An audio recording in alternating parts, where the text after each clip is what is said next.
C'est le seul moyen qu'ils ont trouvé pour se faire entendre. Une opération escargot en plein cœur de Sablé-sur-Sarthe, signe d'un ras-le-bol général.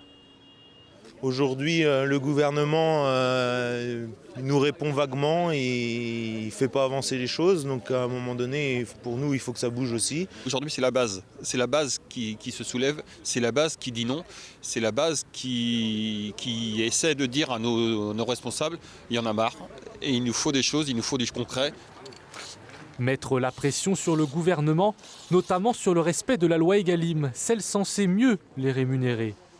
Alors que les négociations commerciales avec les groupes industriels et les grandes enseignes ont lieu en ce moment, beaucoup ne jouent pas le jeu, selon ce syndicaliste. On demande des contrôles, on demande des pénalités à ceux qui n'obéissent pas à la loi.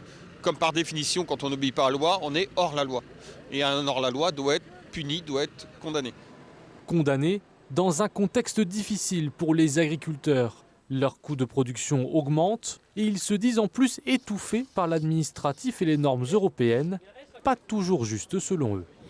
Nous, au niveau produits phytosanitaires, on n'est même pas une harmonisation européenne. Vous trouvez ça normal?